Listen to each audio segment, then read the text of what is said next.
ശബരിമല സന്നിധാനത്ത് അയ്യപ്പന്റെ കഥകളി രൂപത്തിലെത്തിച്ച് ഒരു സംഘം കലാകാരന്മാർ. കൊല്ലം മണ്ണൂർക്കാവ് കഥകളി കേന്ദ്രത്തിലെ കലാകാരന്മാരാണ് സന്നിധാനത്ത് കഥകളി അവതരിപ്പിച്ചത്.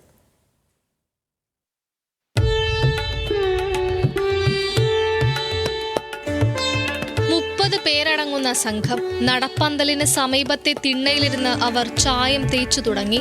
ഒരുക്കും മിനുക്കും കാണാൻ അപ്പോഴേക്കും ആളുകൾ നടപ്പന്തലിൽ തിങ്ങിക്കൂടി. അന്യ സംസ്ഥാനങ്ങളിൽ നിന്നുള്ള അയ്യപ്പ ഭക്തർക്ക് കഥകളി കൗതുകമായി.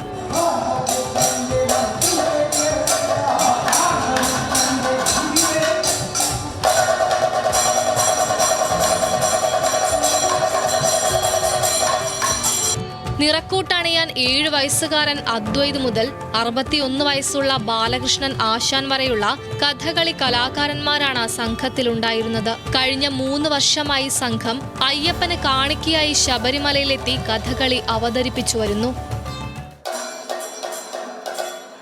ഞങ്ങൾ മണ്ണൂർക്കാവ് ശ്രീ ഭഗവതി ക്ഷേത്ര സന്നിധിയിൽ നിന്നാണ് വരുന്നത്. കലാകേന്ദ്രമായ മണ്ണൂർക്കാവ് കഥകളി കേന്ദ്രത്തിൻ്റെ ആഭിമുഖ്യത്തിലാണ് ഇന്ന് അയ്യപ്പ മഹാത്മ്യം എന്ന ഈ കഥകളി ഇവിടെ നടത്തുന്നത്. ഏകദേശം 30ഓളം കലാകാരന്മാരിന്നിവിടെ പങ്കെടുക്കുന്നുണ്ട്. പാലക്കാടുള്ള ഡോക്ടർ EG ജനാർദ്ദനൻ പോറ്റി ആണ് ഈ കഥ എഴുതിയിട്ടുള്ളത്. 2.5 മണിക്കൂർ നീളുന്ന അയ്യപ്പ മഹാത്മ്യം ആട്ടക്കഥയാണ് അരങ്ങേറിയത്. അയ്യപ്പൻ പന്തളം കൊട്ടാരത്തിൽ എത്തിയത് മുതൽ പുലിപ്പല്ലിനായി കാട്ടിലേക്ക് പോകുന്നതും ത്രിലോകങ്ങളെയും കീഴ്പ്പെടുത്തിയ മഹിഷിയെ നിഗ്രഹിക്കുന്നതും ഒടുവിൽ ശബരിമലയിൽ കുടിയിരിക്കുന്നത് വരെയുമാണ് ആട്ടക്കഥയിലുള്ളത്.